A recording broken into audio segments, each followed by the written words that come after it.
Buenos días, chicos, ¿cómo están? Espero que bien. Hola, profe. Hola. Oye, hoy día es nuestra última clase antes del receso académico, ¿cierto? Como ustedes ya deben saber, la próxima semana no hay clases, ¿no? Es nuestra segunda semana de receso, entonces vamos a intentar hoy día avanzar todo lo posible con las figuras, ¿cierto? Para que ustedes puedan ir trabajando sus poemas, ¿ya? Yo les recomiendo mirar primero el poema, dividir el poema en los niveles, ¿ya? Y entonces ir mirando primero, por ejemplo, la parte métrica, ¿ya? Tener una copia con la parte métrica, luego la acentuación, luego lo que tiene que ver con la dimensión fónica, ¿ya? Ayer vimos las figuras fónicas, las 6 que destacamos, fónicas, ¿cierto? Y alcanzamos a ver un poco de la sintáctica, entonces vamos a repasar un poquitito y vamos a avanzar también con las figuras que nos quedan. Siempre dividiendo el texto en niveles. Recuerden que analizar es dividir, ¿cierto? Descomponer un objeto a fin de entenderlo bien. Entonces, estuvimos hablando de las figuras retóricas, ¿cierto? Hablamos del concepto de figura. Voy a pasar rápidamente esto porque ya lo revisamos ayer, ¿cierto? Hablamos de lo que son las figuras, de cuáles son las debilidades de este concepto, de que hay 3 grupos marcados de figuras retóricas, ¿cierto? Las de dicción, que son las fónicas, las de construcción, que son las sintácticas, y las semánticas, ya que se subdividen en los tropos y las de pensamiento. Ahora, las de dicción, ¿cierto? Las vimos ayer, son las que corresponden al nivel fónico, dijimos que la más importante es la aliteración, y que los que vienen después, ¿cierto? Son tipos de aliteración, como la paronomasia, como el calambur, la cacofonía, la onomatopeya y el políptoto, ¿cierto? Son tipos específicos de aliteraciones, ¿cierto? Que en el fondo lo que hacen es llamar la atención sobre la parte fónica del texto. Aparte de la rima, ¿cierto? Que la rima también es parte de la dimensión fónica de un texto, y la métrica y la acentuación. ¿Ya? Todo eso es la dimensión fónica del texto. Entonces, cuando el texto llama la atención sobre el sonido, algo nos quiere decir también a nivel de significado. ¿Ya? Hablábamos de eso también. Hablamos de las figuras de construcción, aquí vamos, ¿cierto? Son las que afectan al nivel morfosintáctico de la lengua, por lo tanto alteran la sintaxis, ¿ya? Y dijimos que también hay 3 grandes grupos, y estuvimos, ¿cierto?, hablando del primer grupo, las que suprimen términos, ¿cierto? Y entonces, en el fondo, la figura que suprime términos es la elipsis, y las otras 2 que vimos son tipos específicos de elipsis, ¿cierto? La elipsis es una figura que busca omitir una palabra que el lector entiende, ¿cierto? Sin necesidad de que aparezca ahí. Y entonces hablamos, ¿cierto?, que se habla de elipsis cuando se omite el sustantivo, el pronombre, el adjetivo, ¿ya? Entre algunas otras palabras, ¿cierto?, o tipos de palabras, la única cosa que no se puede elidir, ¿cierto?, es la interjección. Todas las otras categorías de palabras sí se pueden omitir, ¿cierto? Pero cuando se omite el verbo, eso tiene un nombre específico y es el zeugma, ¿cierto? El zeugma es una elipsis verbal. Y acá, ¿cierto? En estos textos lo que yo fui haciendo, ¿cierto? Es colocar en paréntesis aquello que no está en el texto, ¿cierto? Que está omitido justamente, y así uno va descubriendo las elipsis verbales, o sea, cuando el verbo se da por entendido, ¿cierto? Y no aparece en el texto. Lo mismo el asíndeton. El asíndeton también dijimos que era una figura que lo que buscaba era omitir. ¿Pero omitir qué? Los nexos, que coordinan una oración. Entonces, vimos que no solamente la I es el único nexo que se omite, puede omitirse otros nexos, como el luego, por ejemplo. Acá hay otros, ¿cierto? Cualquier nexo que se omita es un asíndeton, ¿ya? Y aquí quedamos, ¿cierto? Creo que esta fue la última que vimos. Hablamos del segundo grupo de las sintácticas, que son los que repiten términos, ¿ya? Y la figura que repite términos por excelencia es la anáfora, ¿ya? Que a veces se conoce también, los profesores la pasan en la básica y en la media como repetición, ¿cierto? Es la figura que consiste en repetir, ya sea a lo largo del verso o de la frase, si es un poema en prosa, o hacia abajo en la estrofa, repetir algún tipo de palabra, ¿ya? Cualquier palabra. En este caso, ¿cierto? En este fragmento de Sor Juana Inés de la Cruz, se da el caso que la repetición es al inicio, ¿ya? Pero podría ser hacia el lado, podría ser al medio, podría ser, ¿cierto?, al final, ¿ya?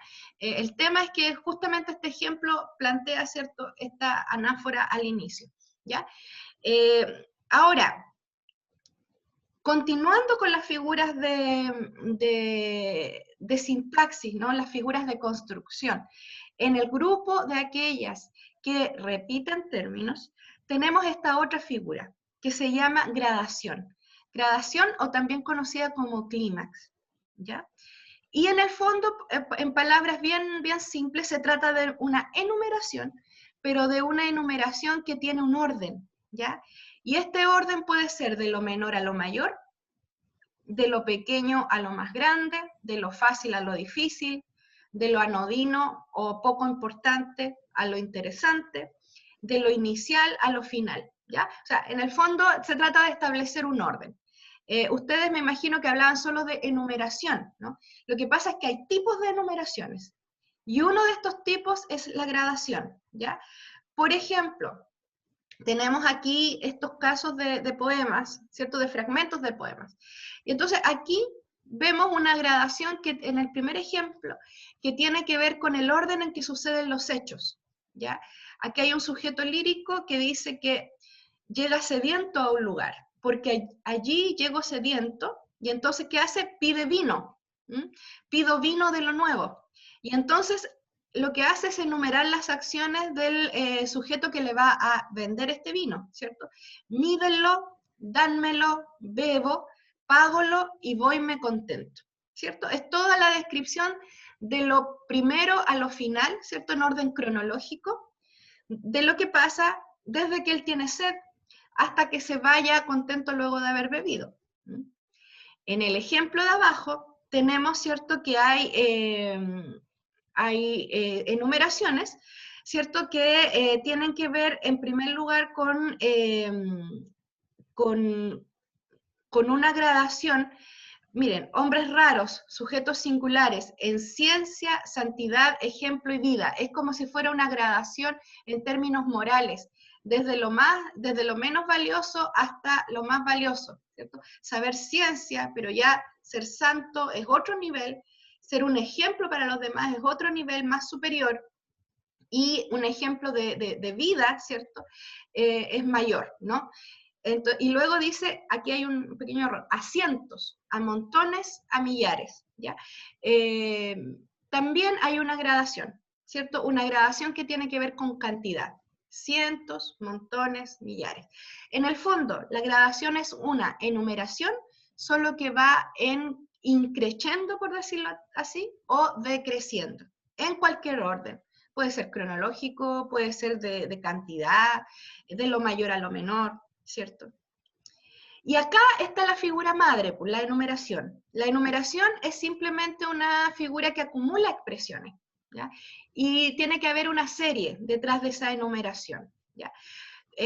Porque cuando no hay una serie es otro tipo de enumeración, que se llama enumeración caótica. Pero en este caso, ¿cierto?, de la enumeración tiene que haber una serie. Por ejemplo, con España, Alemania, Berbería, Asia, Etiopía, África, Guinea, Bretaña, Grecia, Flandes y Turquía.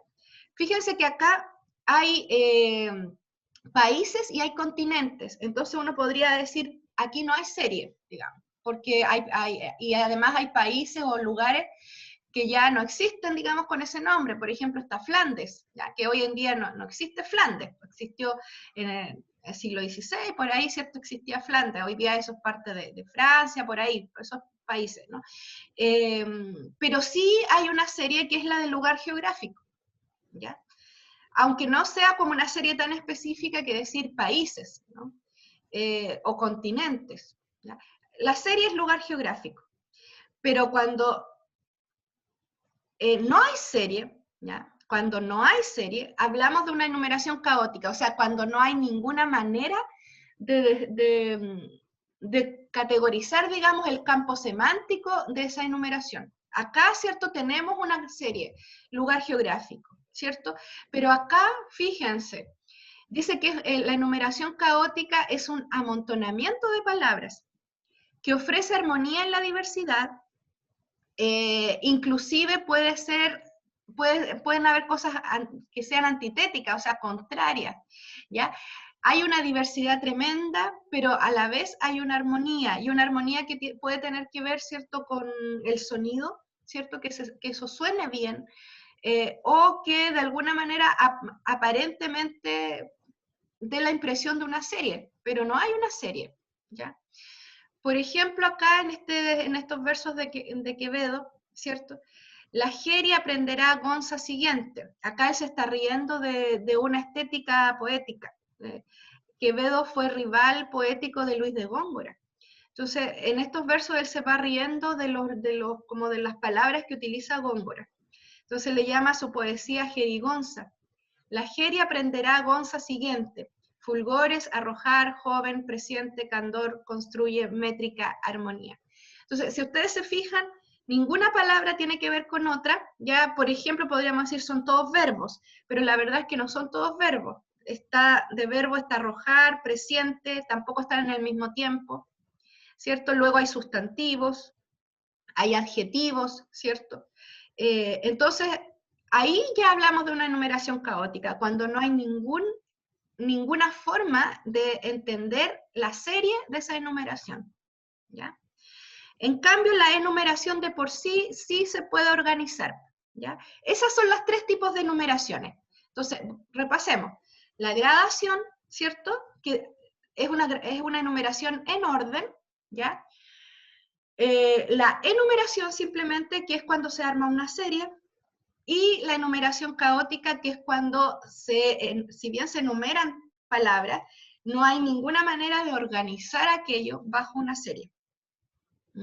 No tienen el mismo significado o no son de un campo semántico similar, sino que aparecen sacadas de cualquier lado, como una lluvia de palabras. ¿Ya? Esa es la enumeración caótica. Otra figura de construcción, el epíteto. El epíteto es un adjetivo que no se necesita. ¿Ya? Esa es la definición de epíteto. ¿Por qué no se necesita? Porque ya el mismo sustantivo tiene dentro de sí los semas correspondientes a ese adjetivo. Por ejemplo, este verso de Cervantes, las espinosas zarzas y puntuosas carboneras. O sea, no hay otra manera de que las zarzas sean si no son espinosas. Ya de por sí sabemos que la zarza es una planta que tiene espinas. Entonces, ¿por qué se le agrega espinosas? Bueno, para darle más realce, ¿cierto?, a esa característica de las zarzas, ¿no? Se está enfatizando en que tienen espinas, ¿ya? Pero de por sí las zarzas son espinosas. Lo mismo en los versos que están abajo de Garcilaso. Por ti la verde hierba, la hierba es verde. El fresco viento, lo mismo. El blanco lírido.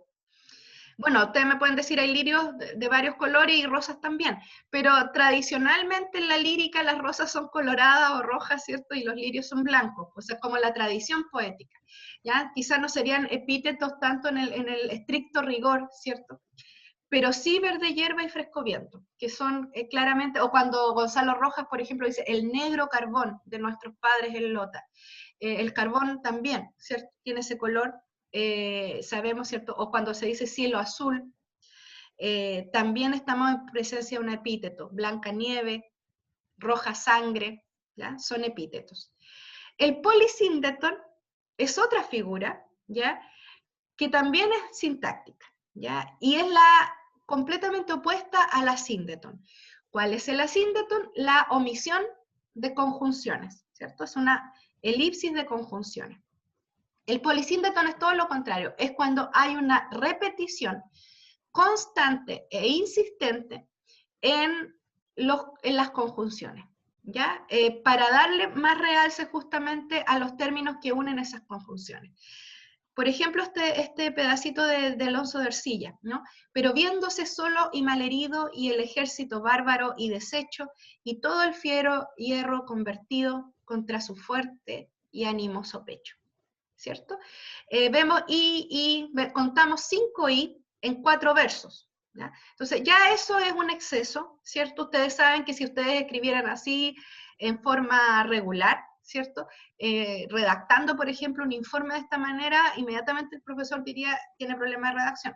Bueno, en poesía eso es aceptable y se llama polisíndeto, ¿no? Por eso decíamos que al principio, ¿cierto? Ayer, que la figura es una desviación de la norma, ¿no? Y por eso, ¿cierto? Tenemos que en este caso habría una figura y no una falta de redacción, ¿ya? Polisíndeton, abundancia de conjunciones, ¿ya? Esta es otra figura sintáctica, la anadiplosis, que es más fácil entenderla mirando el ejemplo, ¿no? La gracia de la anadiplosis es que justamente se altera la construcción, porque yo voy repitiendo al inicio la última palabra del final. ¿Ya? Estos versos, por ejemplo, de Antonio Machado. La plaza tiene una torre, la torre tiene un balcón, el balcón tiene una dama, la dama una blanca flor. Si se fijan, acá también hay una gradación o clímax, porque hay una enumeración, hay frases enumeradas, y va como de lo más general a lo particular o de lo grande a lo pequeño, ¿cierto? Parte por el espacio geográfico mayor. Después, ¿cierto? Que en esa plaza se ubica una torre, que en la torre hay un balcón, vamos gradando hacia lo pequeño, y luego, ¿cierto? Que en el balcón se ubica una dama y que en las manos de la dama, ¿cierto? Hay una blanca flor. Bueno, yo me estoy imaginando que la flor está en las manos, pero no dice acá que la flor está en las manos, ¿ya? También hay una elipsis verbal o seuma. Fíjense, la dama una blanca flor. El idió, él tiene, el último tiene, la dama tiene una blanca flor. Hay 3 figuras acá. Entonces, muchas veces los alumnos preguntan, ¿cuántas figuras, profesora, van por verso? Podrían haber muchísimas, como no podría haber ninguna. En eso no hay reglas. Yo, por ejemplo, les estoy dando este ejemplo de anadiplosis. Claramente hay una anadiplosis, pero como les digo, los 4 versos estos también ocultan por lo menos otras 2 figuras, ¿no? Un seuma en el 4º verso y también una gradación de lo más grande, del espacio más grande, a lo más pequeño, ¿ya? Esa es la anadiplosis. Bien, luego vienen las figuras que modifican el orden habitual de la oración, ¿ya? Las que alteran específicamente la sintaxis. Me imagino que ustedes de acá solo conocen el hiperbatón, hay otras más, ¿ya? Y la que les quiero presentar ahora, ¿cierto? El retruécano, o también llamado quiasmo. Les repito que todas estas palabras derivan del griego, y por eso, ¿cierto? Son como extrañas, ¿ya? Y entonces creo que el retruécano, a pesar de que tenemos acá la definición, queda siempre más claro mirando el ejemplo. El retruécano es hacer una X en la sintaxis. Así, fíjense, si no puedes lo que quieres, quiere lo que puedes. Se copia la misma palabra, por decirlo así, o una palabra muy, muy similar, en forma cruzada. ¿Sí? El puedes está al principio de este verso y al final del verso siguiente. Y el quieres está al final del verso siguiente, del verso primero, y al principio del verso siguiente. Ese es un retruécano, ¿ya? Así como cuando Diego Torres canta, no olvide que la espero, no espere que la olvide. Ese es un retruécano, ¿ya? O cuando, no me acuerdo cómo se llama el grupo, pero que cantan, tomo para no enamorarme, me enamoro para no tomar. No me acuerdo cómo se llama ese grupo, pero ese también es un retruécano, ¿cierto?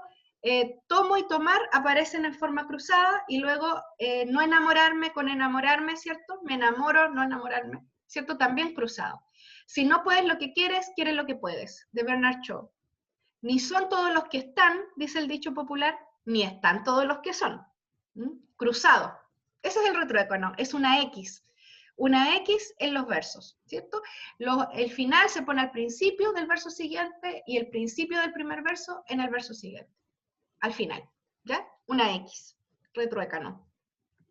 Y aquí sí que es más conocido por ustedes, el hiperbátano, ¿ya? Que es la figura de construcción que altera el orden gramatical. O sea, sabemos que el orden gramatical, ¿cierto? Es sujeto, verbo, predicado, ¿cierto? Y entonces cualquier cosa que altere eso, ¿cierto? Cuando parte por el predicado, parte por el adjetivo, como este ejemplo de Sigüenza en Góngora, están alterando el orden de la oración. Fíjense, dulces daban al alma melodías. Ese dulces es el adjetivo de melodías, ¿ya? Daban al alma melodías dulces. Además no está el sujeto, ¿ah? Aquí hay una elipsis que no es verbal, es de pronombre, ¿cierto? Es una elipsis nomás. Entonces, ellos, por decirlo así, daban al alma dulces melodías, o sea, está completamente alterado el orden de la oración. Y lo mismo acá, ¿cierto? En estos versos de Garcilaso, que además hay un epíteto acá, verdes sauces, ¿cierto? Se altera el orden. De verdes sauces hay una espesura. En realidad, ¿cierto? Si vamos al orden de la oración, sería, hay una espesura de verdes sauces, ¿cierto? El hiperbátón altera el orden de la oración, ¿ya?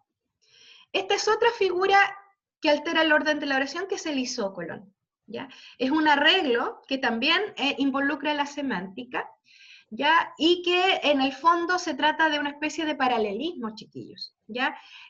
Tenemos, por ejemplo, estos versos de Urbina, tenemos qué soledad augusta, qué silencio tranquilo. Se fijan cómo ambas frases tienen un pronombre exclamativo, el qué, luego tienen un sustantivo y luego tienen un adjetivo, ¿ya? Es decir, que la sintaxis, ¿cierto?, de la primera parte del verso es igual, es equivalente a la sintaxis de la segunda parte del verso, ¿ya? Si vuelvo atrás en este poema hermoso que alcanzamos a ver de Sor Juana, ¿cierto?, también en la segunda estrofa encontramos isócolon, ¿ya? Tenemos que hay un adverbio de modo, el bien, luego tenemos un artículo, ¿cierto? Y luego siempre un adjetivo y luego el sustantivo. Luciente topacio, hermoso zafiro, crisólito ardiente, carbunclo encendido. Aquí me parece que Sor Juana invierte el isócolon, ¿no? Porque carbunclo es el sustantivo y luego, ¿cierto?, adjetivo es encendido, ¿ya? Pero en lo demás es absolutamente un isócolon perfecto, ¿ya? El isócolon es entonces justamente el paralelismo, digamos, sintáctico, y que a veces llega a ser también una igualdad semántica, ¿ya? Ese es el isócolon. Acá tenemos otro ejemplo de Sor Juana. Aquí Marte rindió la fuerte espada, aquí Apolo rompió la dulce lira. Se refiere a los dioses griegos, ¿cierto? Aquí, adverbio de modo, luego tenemos el nombre propio, sustantivo propio, verbo, artículo, adjetivo y sustantivo. En ambas frases, si nosotros miráramos solo, si ustedes hicieran lo que acabo de hacer yo, ¿cierto? Adverbio de modo, adverbio de lugar, coma, o más, sustantivo propio, más, verbo, más, esto daría lo mismo en esta oración, ¿cierto? O en este verso, mejor dicho, y en el segundo verso, ¿cierto? Isócolon, o paralelismo también se llama, ¿ya? Son figuras que alteran el orden de la oración. Otra figura que altera el orden de la oración, el encabalgamiento, ¿ya? Es una construcción gramatical que lo que hace es cortar la sintaxis, ¿ya? De un verso a otro, de estructuras que siempre van juntos, ¿ya? Por ejemplo, cuando se corta, ¿cierto?, un sustantivo con un adjetivo, ustedes saben que el adjetivo está hecho para determinar al sustantivo, pero si el poeta elige colocar el adjetivo al inicio del otro verso, hay un encabalgamiento ahí, ¿ya? Y hay un encabalgamiento seguramente con el objetivo de darle relevancia a la palabra que inicia el primer verso, ¿ya? De quitarle un poco ese nivel de ser un complemento de otra palabra, sino darle una relevancia mayor, ¿ya? Por ejemplo, acá tenemos, pues ya de ti no puedo defenderme, yo tornaré a mi cuento cuando hayas prometido una gracia concederme, ¿cierto? Entonces, este hayas prometido, sabemos que prometido es esto es un verbo compuesto, ¿no? Una forma verbal compuesta. Tenemos el verbo auxiliar más el participio, no deberían separarse sintácticamente, ¿no? Pero el poeta juega con esto, ¿cierto? Y traslada una parte de la estructura al siguiente verso, ¿ya? Eso es un encabalgamiento. Y hay un encabalgamiento más violento aún, que es cuando uno corta una palabra. Fíjense en estos versos de Blas de Otero. Bien, guión, to. Fe, guión, licidad. ¿Ya? Esto se llama encabalgamiento sirremático. Y es cuando el encabalgamiento está en su forma más violenta y separa las palabras. Hay unos versos de Fray Luis de León también en la Oda a la Vida Retirada que también tienen encabalgamiento sirremático. Entonces uno podría preguntarse, ¿por qué separar una palabra? ¿Ya?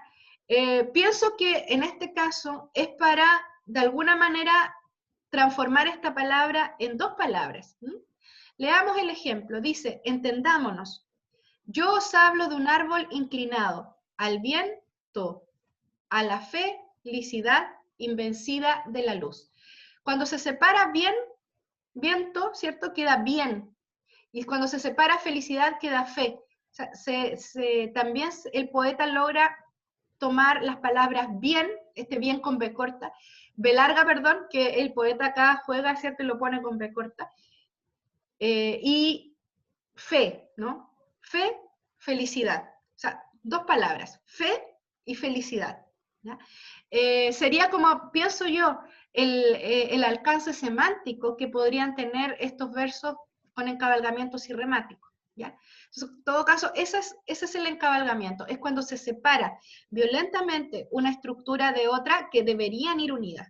Por ejemplo, sustantivo con adjetivo, verbo con adverbio, ¿ya? Una forma verbal compuesta. Aquellas estructuras, el artículo con el sustantivo, por ejemplo. Aquellas estructuras que ustedes saben que una depende de la otra y que por eso no se podrían separar, digamos, en una redacción normal, digamos, ¿no? Sabemos que las figuras atentan contra las normas. Bien, hay otra figura también que altera el orden de la oración y es la aposición, ¿ya? La aposición es yuxtaponer una frase o una palabra que modifica, ¿cierto?, a una oración, ¿ya? Entonces, por ejemplo, subió a su habitación, coma, el granero. Lo que ustedes quizás llamarían una frase explicativa, ¿ya? En poesía se llama aposición, ¿ya? Por ejemplo, aquí encima queda bien. Si ustedes piensan un poquitito, ¿cierto? El aquí y el encima, a pesar de que son palabras diferentes, una expresa lugar y la otra también expresa lugar, pero un lugar diferente, por decirlo así, una posición diferente. En el verso están diciendo exactamente el mismo lugar, por lo tanto son como gemelas. Lo mismo en el ejemplo de arriba, subió a su habitación el granero. Como que el granero es lo mismo que la habitación, aunque sabemos que son palabras muy diferentes, que significan cosas diferentes. Pero en el contexto, granero es lo mismo que habitación. Eso es una aposición, o quizá ustedes podrían conocerlo más como frase explicativa o palabra explicativa, ¿ya? Bien, quiero saber si quedaron claras estas figuras antes de pasar a las semánticas. Tenemos la aposición, tenemos el encabalgamiento con su forma más violenta, el encabalgamiento sirremático, tenemos el isócolon, que también se llama paralelismo como en la traducción castellana, ¿no? Y la palabra isócolon, que sería su palabra derivada del griego. Hipérbaton, luego el retruécano, la anadiplosis, polisíndeton, epíteto, enumeración caótica, enumeración, gradación y anáfora. Esas son las figuras que hemos visto que son sintácticas. No son las únicas que existen, ¿ya? pero son las que a mí me parece que son las más frecuentes, ¿ya? Y por eso se las quiero enseñar. ¿Hay alguna pregunta, chicos? Voy a dejar de compartir pantalla un ratito para mirar y ver si hay alguna pregunta. Hay 17 personas en línea, igual son pocos del curso, ¿ah? ¿Alguna pregunta, chicos? ¿Está todo claro? ¿Seguro? Yo tengo una duda. Ya, Camila, te O sea, escucho. no una duda, una petición en realidad. Si podría explicar de nuevo el encabalgamiento porque no me quedó muy claro. Ya, el encabalgamiento es una figura que lo que hace, ¿cierto?, es separar una estructura de un verso a otro, una estructura que siempre debería ir junta si nosotros pensamos en las leyes de la sintaxis, ¿ya? Voy a ir a la diapo del encabalgamiento. Entonces, sabemos esto que las figuras de construcción lo que hacen es afectar la sintaxis. Y yo sé por la gramática, digamos, que por ejemplo, un artículo debe ir con el sustantivo, deben ir juntos, deberían ir juntos siempre, se consideran parte de la misma oración, porque si yo digo la casa, ¿ya? Sé que ese la está para determinar al sustantivo casa. Pero imagínate que en un poema dijera la, final del verso, y el inicio del verso siguiente, casa. Eso es un encabalgamiento. ¿Por qué? Porque está separando una estructura que gramaticalmente está hecha para estar unida. Entonces uno diría, ¿por qué el poeta no puso la casa todo junto? Bueno, porque hizo un encabalgamiento, con alguna función seguramente que tiene que ver, ¿cierto?, con darle más relevancia a la palabra casa. Ustedes saben que la palabra que empieza el verso también, eso está ahí por un sentido semántico, porque el poeta le quiere dar alguna relevancia a esa palabra, ¿no? Y entonces, por lo mismo, cualquier estructura que de alguna forma sea pegada a la otra, porque es su determinante, ¿ya? Lo mismo que si yo digo, la casa hermosa, y entonces en el primer verso dice la casa, y en el segundo dice hermosa. Ahí hay un encabalgamiento, porque hermosa es un adjetivo que determina la palabra casa. Entonces van juntitos, en la misma estructura, siempre van juntitos, artículo, sustantivo y adjetivo, ¿ya? También siempre van juntitos, verbo con adverbio, porque el adverbio está hecho para determinar al verbo. O formas verbales compuestas, como aparece en el ejemplo acá. Todo esto es el verbo, no hayas prometido. Entonces, es como que se separó, ¿cierto?, una estructura que debería ir unida, ¿ya? Básicamente esas son las estructuras donde se producen los encabalgamientos más violentos, entre sustantivo con adjetivo, artículo con sustantivo, ¿cierto?, verbo con adverbio. Pensando en las categorías gramaticales, también, por ejemplo, el caso de un verbo que luego vaya a determinar una estructura, ¿cierto? Supongamos, me trajo un regalo, ¿cierto? El verbo traer tiene ahí una estructura que está determinándolo, ¿no? ¿Qué es lo traído? El regalo. Entonces supongamos que un verso es me trajo y abajo un regalo. También sería encabalgamiento, porque está separando estructuras que van unidas, ¿ya? Que en rigor, desde la gramática española, van unidas, porque una determina la otra. Eso significa que una depende de la otra. En la casa hermosa, el la nos explica sin la palabra casa. ¿Para qué hay un la? Porque existe la palabra casa. Casa es ahí el núcleo de esa estructura, ¿no? Los demás están determinándola. Por eso no se deberían separar, ¿ya? Eso es un encabalgamiento. No sé si te queda claro. Sí, profe, ahora sí. Muchísimas gracias. Ya, ahí hay que volver a las clases de gramática. Bueno, me parece que ustedes están en gramática, ¿cierto? Las morfosintaxis, mirar cuáles son las estructuras que nunca se separan. Ahí estamos hablando de encabalgamiento. Y bueno, y esto se nota al tiro que hay un encabalgamiento, cuando hay un guión y una separación de una palabra. ¿Alguna otra pregunta antes de pasar ya a los tropos? ¿No? ¿Todo está bien? Ya. Vamos a los tropos, que es el primer grupo de las figuras semánticas. Las figuras semánticas son las que tienen que ver con el significado. En clases anteriores yo ya les he hablado de un tropo, que es la metáfora, ¿ya? La palabra tropo significa sustitución. Eso significa tropo. Y entonces, los tropos, ¿cierto? Son figuras que producen el sentido figurado que se opone al literal, ¿cierto? Cuando decimos tus dientes son perlas, ¿cierto? Perla está produciendo el sentido figurado, ¿cierto? Que se opone al sentido literal, que sería que los dientes son brillantes, ¿cierto? Y corresponden al nivel léxico-semántico de la lengua, todos los tropos, ¿ya? Y la figura madre de los tropos es la metáfora, la figura de sustitución por excelencia, ¿ya? Empecemos sí con la más leve, por decirlo así, o la menos violenta, ¿ya? Que es la comparación, o también llamada el símil, ¿ya? Son sinónimas estas dos palabras. No es una metáfora, porque no hay identificación, ¿ya? Pero sí hay una similitud, hay una relación de homología entre dos términos, ¿ya? Se parece a, o es como tal cosa, ¿ya? Yo manifiesto una comparación, ¿ya? Entonces, aquí tengo mis versos favoritos, ¿cierto? De Violeta Parra, algunos de mis versos favoritos. Me gusta mucho la poesía de Violeta Parra. Y entonces acá tenemos, ustedes saben, esta canción hermosa que se llama Arauco tiene una pena. Y entonces acá tenemos una comparación. Fíjense, Arauco tiene una pena, más negra que su chamal.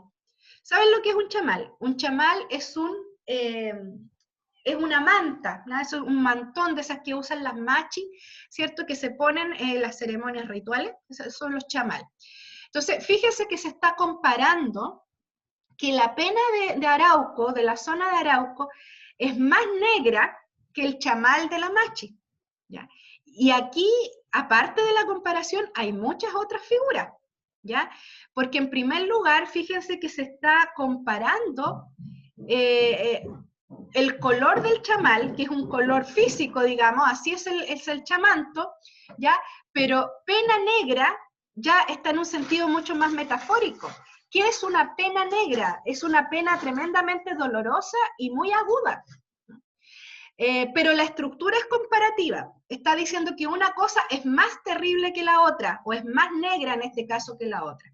Ahí tenemos una comparación. En el segundo ejemplo de la canción Arriba quemando el sol, tenemos también una comparación un poco más clásica, ¿no? Con la palabra como, que es la más común cuando se hacen comparaciones.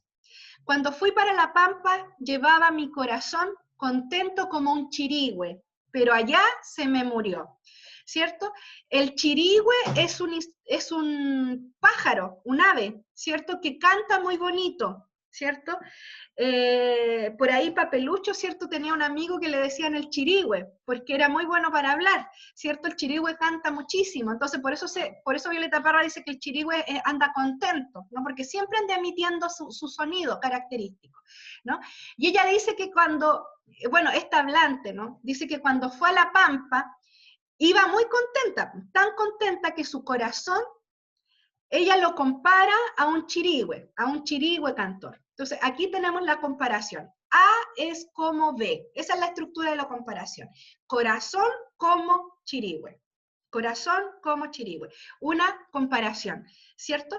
Pero allá se me murió, dice, el corazón. Entonces, bueno, ahí tenemos otra figura, ¿cierto? Que es la metáfora, pero por ahora valga la pena recordar, ¿cierto? Que la comparación puede ser así equivalente como en el segundo ejemplo, pero también podría ser como, digamos, comparando algo, pero también diciendo que algo es menos que o más que, como el ejemplo de Arauco tiene una pena, ¿ya? Y aquí sí tenemos a la mamá de los tropos, ¿cierto? La metáfora. Es la identificación de dos elementos, ¿cierto? Se sustituye un elemento que puede ser real o ficticio, ¿cierto? Por otro más bien imaginario, y hay una relación preexistente entre ellos en la lengua, ¿cierto? La metáfora impura funciona A es B, ¿cierto? Como en estos versos de Jorge Manrique, en que él compara la vida con los ríos, ¿cierto? Nuestras vidas, dice el poeta, son los ríos que van a dar a la mar, que es el morir. Hay dos metáforas acá. Vida es río, mar es morir. La muerte es el mar. La vida es el río. Es una metáfora impura. Hay una total identificación, a diferencia de la comparación donde hay un parecido a. ¿Ya?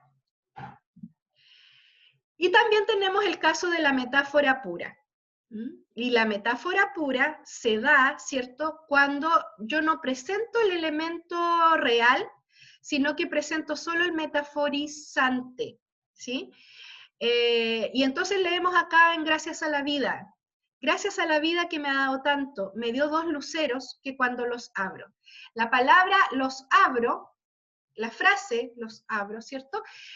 O mejor dicho, la oración, ¿no? Porque abrir es un verbo. Nos dice que estos luceros son los ojos, ¿cierto? Pero no aparece la palabra ojos. Esa es una metáfora pura. Luceros es ojos, salvo que ojos no está, ¿cierto? Bien, y la personificación, que también es bastante conocida, se usa mucho en publicidad. Por ejemplo, acá tenemos a los M&M, ¿cierto? Que son famosos. Los publicistas le pusieron patitas, ojos, ¿cierto? Les dieron características humanas a estos dulces, ¿cierto? Para que los niños seguramente los sientan como más amigables, como amiguitos, ¿cierto? Y quieran comprar M&M. Lo mismo pasa con esta publicidad del POSIT. Aquí tenemos también la personificación de un POSIT, ¿cierto? Ustedes conocen los POSIT. Y entonces, ¿cierto? O sea, no, perdón, no, es una carta, ¿no? Está tras papeles. Una carta, ¿no? Y entonces la carta adquiere los rasgos de personificación porque, porque justamente a través de la carta, esto es lo que dice la publicidad en el fondo, ¿cierto? A través de la carta la persona que la recibe se siente abrazada por el emisor, ¿no? O sea, la carta se personifica como la persona emisor, quien le envía la carta, ¿ya? Acá tenemos otra publicidad con personificación, ¿no? Y con esto quiero mostrarles que las figuras no solamente están en la música, que ya les he mostrado varias canciones, en la poesía, sino también están en la publicidad.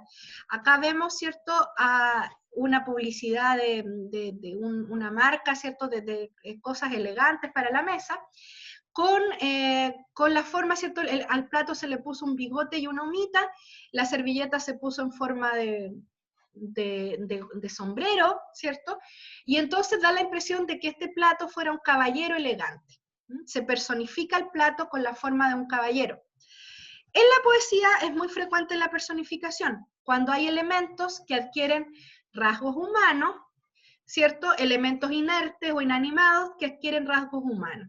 Ya la personificación, Bernstein, ¿cierto? Elena Bernstein la define como una metáfora sensibilizadora, cuando lo no humano se humaniza, o lo inanimado se anima. Y entonces acá tenemos en este poema que se llama Verso por la niña muerta, cuando en una parte de la autobiografía de Violeta Parra, cuando ella habla de la hija que se le murió, su hija menor, ¿cierto? Que se murió cuando ella andaba en Europa. Y entonces ella escribe este poema, esta es una estrofa nomás, y dice, cuando yo salí de aquí, dejé mi guagua en la cuna, creí que la mamita luna me la iba a cuidar a mí, ¿cierto? Entonces la luna, que ustedes saben que es un astro, se transforma en una mamá, ¿cierto? En una nana, o en una abuelita, podríamos decir, ¿cierto? Que, a la que el hablante le deja encargada a su guagua, y se va confiada, ¿cierto? Pensando que la guagua iba a estar bien cuidada, ¿no? Y entonces vemos la personificación. La luna no es un astro, sino que es la mamita luna, ¿cierto? Es la mamita luna que estaba encargada de esta guaguita, en la canción, digamos. ¿Ya? En la biografía fue algo diferente, pero, ¿cierto? El imaginario poético dice acá, ¿cierto? Que el hablante le encarga su guagua a la luna, ¿ya? Ahí hay una personificación. ¿Ya? Me gustaría quedar hasta aquí por hoy día, porque igual hemos visto hartas figuras. Quiero saber si estamos ya entendiendo estas figuras.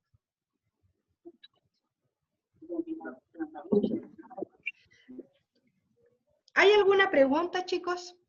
De las que hemos visto hartas hoy día, ¿cierto? Vimos la personificación, la metáfora, la comparación, esas vimos de los tropos, ¿no? Y vimos todas las las que nos quedaban sintácticas. ¿Hay alguna pregunta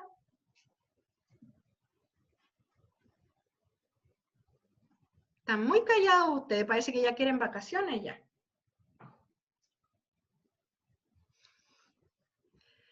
Ya. Oye, cuéntenme cómo van con los trabajos. Mi ayudante me mandó la lista, la mayoría ya escogió a su poeta, pero hay 5 personas que todavía no escogen poeta. Y eso me preocupa. O sea, obviamente no los voy a nombrar porque todo el mundo sabe quién escogió y quién no, ¿ya? Pero yo tengo la lista, me la mandó la Catalina, y hay 5 personas que todavía no escogen su poeta. No sé qué están esperando, ¿ya? No sé si están acá en línea tampoco, ¿ya? Pero como me imagino que la mayoría ve la clase después grabada, los que no están acá, les encargo también, quizá en el grupo WhatsApp de la sección, ¿cierto?, que ustedes le puedan avisar a los compañeros que es muy importante que ya hagan esa elección pronto, porque en primer lugar no pueden salir con cualquier poeta, o sea, las instrucciones del trabajo son bastante claras, hay una lista y hay que escoger de esa lista, ¿ya? Tampoco pueden salir con un poeta que no hayan avisado, porque ¿cómo cautelamos que no hayan 2 personas trabajando con el mismo? ¿Ya? Y además hay que recordar la fecha. En el sílabo está la fecha, es el 12 de noviembre. ¿Mm? Por lo tanto, yo les animo, ¿cierto?, a que, y me alegro, ¿cierto?, que muchos me han comunicado que a medida que yo he ido pasando los contenidos, han ido conmigo trabajando sus poemas, o sea, cuando vimos métrica, hicieron el análisis métrico, lo mismo en la acentuación, pero, ¿cierto?, temo que haya gente que no haya empezado a hacer el trabajo. O sea, bien por los que ya empezaron, preocupada estoy, ¿cierto?, haciendo ahí una alteración del orden de la sintaxis, preocupada estoy por aquellos que todavía no están trabajando, ¿ya? Así es que, por favor, les pido avisar a sus compañeros que den aviso ya al ayudante de con qué poetas se quedan. A lo mejor podrían escribirle al ayudante también y decirle, mira, quiero saber qué poetas quedan para ver qué puedo escoger. Ya, eso también lo pueden hacer. Ustedes saben que la Catalina tiene en general muy buena disposición, entonces, y tiene tiempo además para ver esas cosas. Así es que conversen y busquen a su poeta los que no lo tienen, ¿ya? Eso para terminar y para decirles adiós hasta la semana subsiguiente, porque ya no nos vemos la próxima semana. Si tienen dudas con el trabajo, yo voy a estar mirando mi correo, eso sí, ¿ya? Y lo mismo la Catalina también, ¿ya? No sé si queda alguna cosa que quieran decir. Profe, que si el poema tiene más de 12, o sea, más de 7 estrofas, sería ideal escoger otro, porque igual hay poetas que tienen en poemas súper largos. Sí, sí, por eso ojalá hasta 7. Ahora, si no encuentran ese número ideal, no hagan por ningún motivo cortar un poema, ¿no? Porque tienen que ustedes analizar el poema como una unidad, ¿ya? Lo que pueden hacer es escoger otro, o simplemente trabajar con uno más largo, pero no tan largo, para que no les dé, no sea un trabajo excesivo. O sea, ¿por qué yo fijé un número de estrofas? Para que haya más bien una equidad entre todos, el que sea el mismo nivel de dificultad, ya que a pesar de que no podemos decir que va a ser calcado, porque hay estrofas de 10 versos y hay estrofas de 2 versos, ya eso existe también. ¿Ya? Entonces, más o menos busquen algo que les pueda servir para que no excedan el nivel de dificultad del trabajo, ni tampoco queden cortos con el nivel de dificultad. ¿Sí? Ya, profe, muchas gracias. De nada. ¿Quién más quiere preguntar algo o decir algo? Ya. Yo les recomiendo, chiquillos, que saquen varias copias del poema y que en una copia en blanco revisen todas las figuras fónicas, todo lo que pueda sonar fónico, que en otra copia revisen todo lo sintáctico, porque si empiezan así como, esta es una metáfora, esto, y ahí se termina el análisis, les va a ir mal probablemente, porque recuerden que toda la poesía es discurso condensado, ¿ya? Yo les dije ahí en un par de ejemplos que, por ejemplo, en este caso de la anadiplosis, que claro, hay una anadiplosis evidente, pero también habían otras figuras, ¿no? Y entonces por eso yo les recomiendo sacar varias copias del poema o escribirlo a mano, ¿cierto? Y empezar a mirarlo solamente en la parte fónica, pronunciar el texto, ¿qué me dice esto? ¿Hay aquí repetición de sonido? Ya. Y una vez que tienen bien hecho eso, vamos a la parte sintáctica. Veamos las figuras que suprimen términos. Hay aquí elipsis, hay aquí asíndeton, hay seugma, solamente con esa orientación, mirando el texto. Luego, en otra copia, mirando si hay alteración del orden de la oración. Porque si no, si miran, por ejemplo, ya, veamos las figuras de esta estrofa, ¿no? Van a quedar, supongamos que ustedes obtienen 3, y en realidad son 10. ¿no? Porque todo discurso lírico es condensado, es como que se dice mucho en pocas palabras, ¿ya? Por lo tanto, lo más probable es que encuentren muchas figuras en una estrofa. Entonces yo les aconsejo ir separando el texto, o sea, haciendo, digamos, varias copias del texto y mirarlo solo en un nivel, solo en otro nivel. O sea, ya, en esta copia voy a fijarme en los puros tropos. ¿Qué tropos hay acá? Porque si no, va a ser complejo, ¿ya? Va a ser complejo en el sentido de que puede captar una parte del texto, ¿cierto? Y, por ejemplo, que ustedes se vayan a lo puro semántico y se olviden de lo fónico. O que, por ejemplo, haya una figura como muy evidente y ustedes se contenten con poner esa figura cuando hay un montón más. ¿ya? Entonces, ojo ahí, ojalá tengan varias copias, vayan haciéndolas a mano, como sea, ¿cierto? O imprimir, no sé cómo quieran trabajar. Y entonces, ¿cierto? Ahí ir separando, descomponiendo el texto, ¿ya? Eso les puedo aportar desde mi lado, y cuando tengan dudas me escriben nomás. Ya, profe, muchas gracias. Ya, que estén muy bien, chicos. Voy a Igual, dejarles que la descanse. grabación y nos vemos pronto. Chao, chao. Que tengan una Muchas, profe, que semana, esté bien. espero puedan descansar de su clase. Chao, Gracias. profe, Chao, igualmente, profe. gracias. Chao, chao.